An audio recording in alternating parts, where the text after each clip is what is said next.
The Ggolo Genocide Memorial Site is accessible via a 9-kilometer branch of Masaka Road at Kayabwe, situated adjacent to the Ggolo landing site where numerous bodies tragically flowed from Rwanda's Nyabarongo River into Lake Victoria.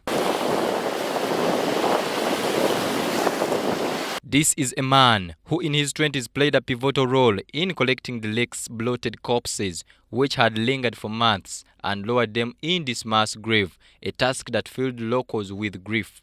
I have always had a strong heart, even in the face of death.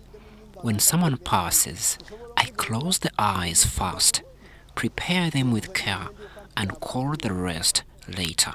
I kindly request a token of appreciation.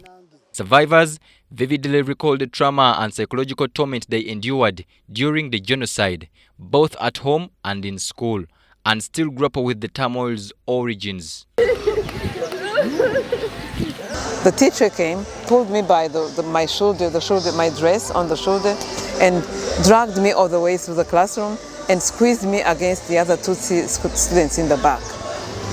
And when we went back to sit, one of my neighbors, Hutu, who was in the front, and remember by that time I was 7 years old.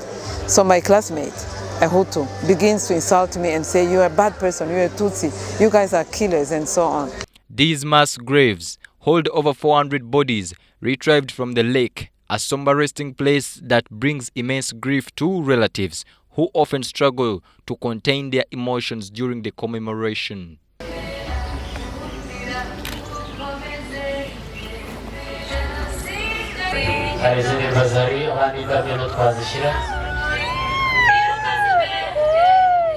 State Minister Alice Kabuyo paid tribute to the genocide victims. She highlighted a recent geopolitical conference that reopened borders, boosting trade between Rwanda and Uganda.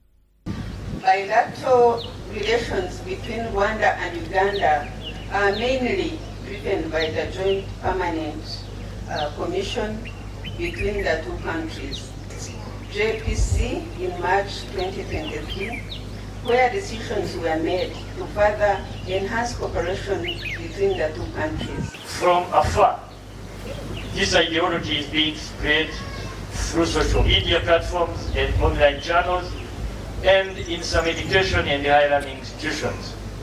Some so-called researchers have been spreading the revisionist narratives of the 1994 genocide against the Tutsi with all sorts of distorted namings. Kabuyo expects further economic benefits from the next conference, building on the progress made so far.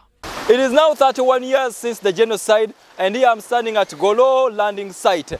It is believed that over 4,000 bodies were floating at this landing site. What conspired were the Tutsi who were being hunted by the Hutu during the genocide. The Tutsi word apparently was meant to mean the people who were rich with cattle, and the Hutu meant to those who were followers of the bigger people.